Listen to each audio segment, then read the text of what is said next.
Okay, so we want to solve this equation to get theta by itself. Theta is an angle, and the interval for the answers that we're looking for are two angles between 0 and 360 degrees. So we're going to start by putting our calculator into degree mode, making sure we're not in radian mode since we want our answers to be in degrees. And when we're looking at the calculator, we have buttons here for sine, cosine, and tangent. We can do the inverses of those, arc sine, arc cosine, and arc tangent, but we don't have a button for cosecant or arc cosecant on the calculator. So the first thing we want to do is change this with an identity. So we can use a reciprocal identity to change this cosecant into a sine.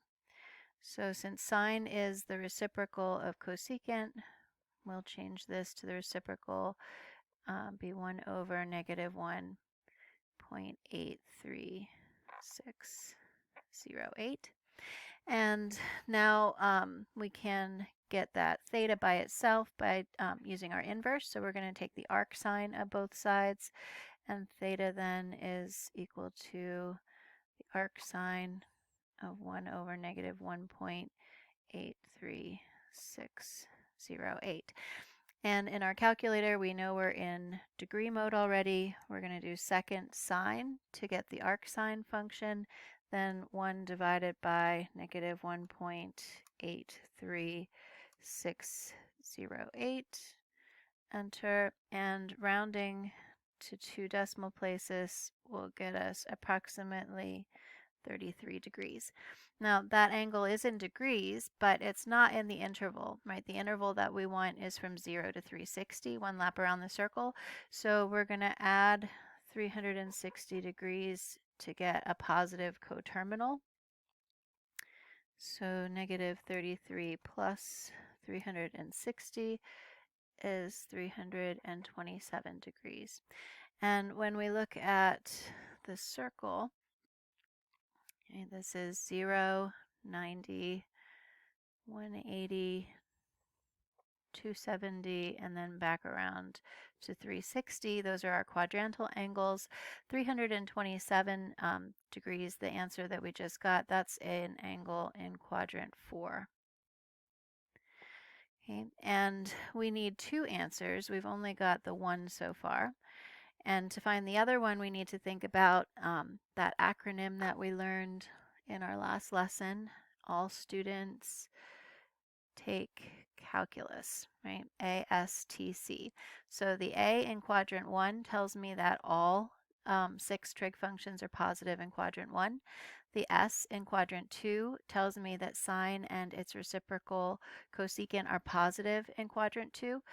But when I look at what I started with here, cosecant, that's the reciprocal of sine, that's negative, right? So my answer, my second answer can't be in quadrant 1 or quadrant 2 because sine and cosecant are both positive in quadrants 1 and 2.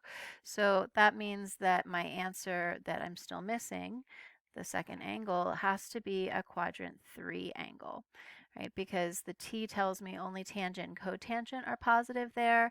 Secant, cosecant, sine, and cosine will all be negative in quadrant 3. So I'm going to use reference angles to find that quadrant 3 angle.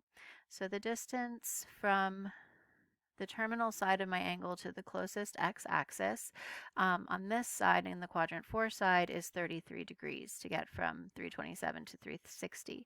So I'm going to use that same reference angle now to come from 180 into quadrant 3, and that means theta is 180 plus 33,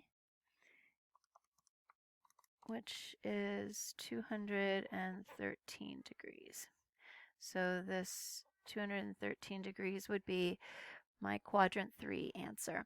And we can check these in the calculator by substituting these values that we got for theta back up here into the original equation and see if we get what we started with. So the cosecant of theta, we're going to put in our first answer here, 327 degrees from quadrant 4. And when we evaluate that in the calculator, we don't have a button for cosecant, but we know it's the reciprocal of sine. So we'll go ahead and type in 1 divided by the sine, and then 327 degrees. And we get approximately negative 1.83608. And comparing that to what we started with, they match. So I know that one checks. Then we'll evaluate cosecant at 213 degrees. That's our quadrant 3 answer. And cosecant is 1 over the sine, and then 213 degrees. And again, we come out with a 1.863 or 83608, and they match. And so our second answer checks. Okay, I hope that helps.